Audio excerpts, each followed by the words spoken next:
Imagine this. You're sitting across from someone you once trusted, a friend, a partner, a colleague. They've hurt you before, but you forgave them. You told yourself they'd change, that this time would be different.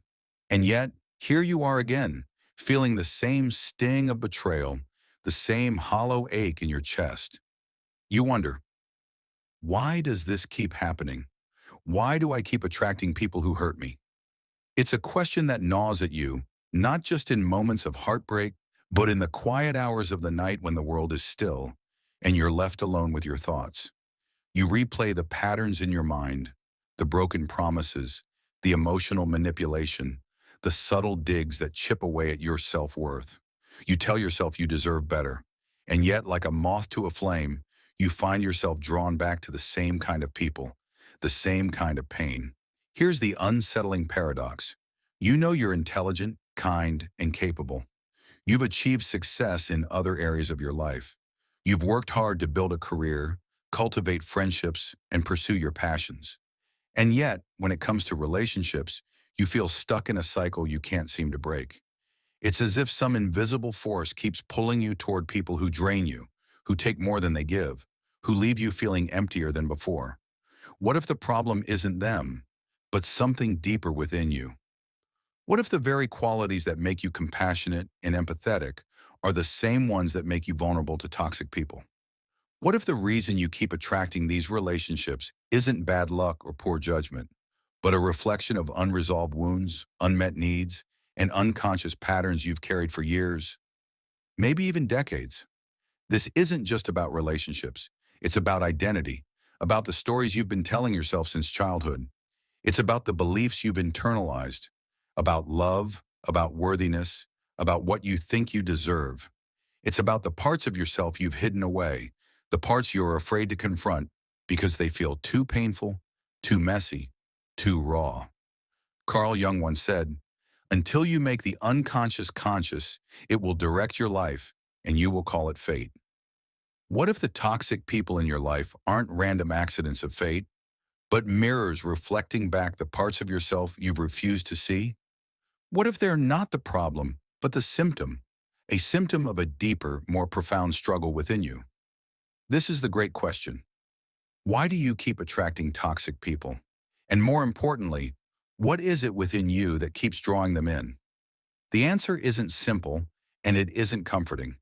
It requires you to look inward, to confront the shadows you've been avoiding, to question the narratives you've been living by.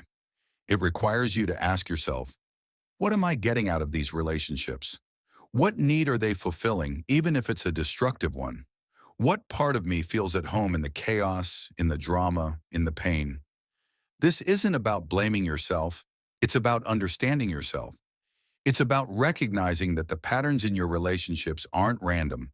They're clues pointing you toward the parts of your psyche that need healing, the parts of your soul that are crying out for attention. So let's begin. Let's peel back the layers of this paradox, this contradiction that feels both personal and universal. Let's explore the hidden forces that shape your relationships, the unconscious beliefs that keep you trapped in cycles of pain, in the path to breaking free. Because the truth is, you don't have to keep attracting toxic people. You don't have to keep repeating the same patterns.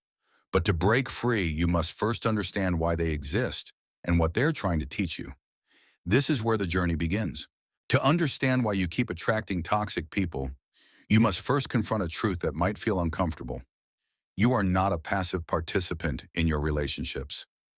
Every connection you form, whether healthy or toxic, is a co-creation, a dance between your conscious choices and unconscious needs. The toxic people in your life aren't just random intruders. They are reflections of something deeper within you, something you may not yet fully understand. Let's start with a concept from Carl Jung, the shadow. The shadow is the part of your psyche that contains everything you've repressed, denied, or disowned. Your fears, your insecurities, your unmet needs, your darkest desires. It's the part of you that feels unworthy, unlovable, or incomplete. And here's the kicker. The shadow doesn't disappear just because you ignore it. It finds a way to manifest in your life, often through the people you attract.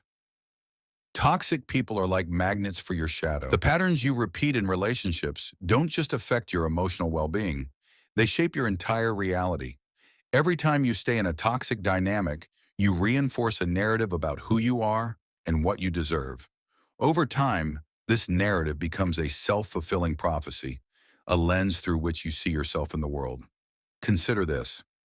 Every toxic relationship you endure leaves an imprint on your psyche, like a scar that never fully heals. These scars aren't just reminders of past pain, they're blueprints for future behavior. They influence the choices you make, the boundaries you set or fail to set, and the way you perceive love and connection. One of the most insidious consequences of attracting toxic people is the erosion of your self-worth. When you repeatedly find yourself in relationships where you're undervalued, disrespected, or taken for granted, you start to internalize the message that you don't deserve better. This isn't a conscious process. It happens slowly, subtly, like water wearing away stone.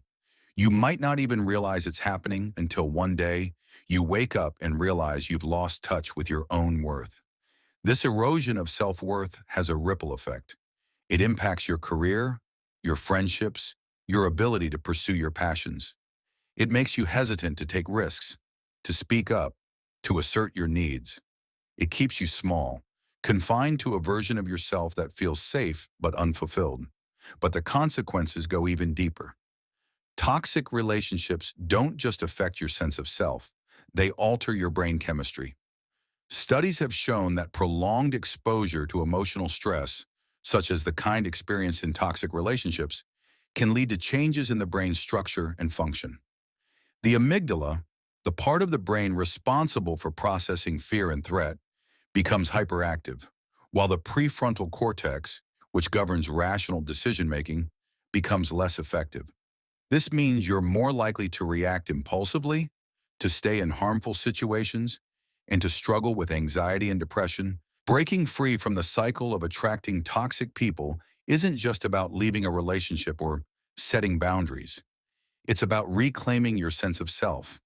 It's about rewriting the narrative you've internalized, the one that says you don't deserve better, that love has to hurt, that you're somehow responsible for fixing others. This is a rebellion, not against the toxic people in your life, but against the patterns within you that keep drawing them in. The first step in this rebellion is radical self-awareness. You must become a detective of your own psyche, examining the beliefs, fears, and unmet needs that drive your choices. Ask yourself, what am I getting out of these relationships? What need are they fulfilling, even if it's a destructive one? For some, it might be the need to feel needed, to play the role of the rescuer. For others, it might be the fear of being alone, of facing the void within themselves. Carl Jung once said, "What you resist persists." The parts of yourself you've been avoiding, your shadow, your wounds, your insecurities, are the very parts that need your attention. Ignoring them only gives them more power. Instead, you must bring them into the light, not with judgment, but with curiosity and compassion. This is the essence of shadow work, confronting the parts of yourself you've disowned, integrating them, and reclaiming your wholeness. But awareness alone isn't enough. You must also take action. This means setting boundaries, not just with others, but with yourself. It means saying no to relationships that drain you, even if it feels uncomfortable. It means resisting the urge to fall back into familiar patterns, even when the pull is strong. Here is the ultimate truth, the revelation that changes everything. You are not broken. You never were. The toxic people in your life, the patterns you've repeated, the pain you've endured, they were never proof of your inadequacy. They were lessons, albeit painful ones, guiding you back to yourself. The final realization is this: you attract what you believe you deserve. If you keep drawing in toxic people, it's not because you're flawed or unworthy. It's because, on some level, you believe you are. This belief isn't a life sentence. It's a story, one you've been telling yourself for years, maybe even decades. And like any story, it can be rewritten. The journey to breaking free isn't about fixing yourself.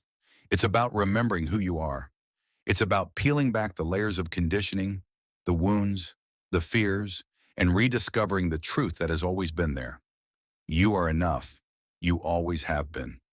This realization is both liberating and terrifying.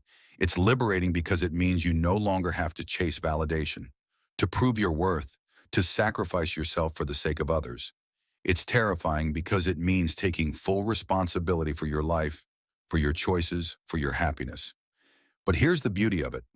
When you stop attracting toxic people, you create space for something new. You open yourself to relationships that are built on mutual respect, on authenticity, on love that feels like freedom, not chains. You begin to see that the people you attract are a reflection of your inner world. And when your inner world changes, so does your outer world.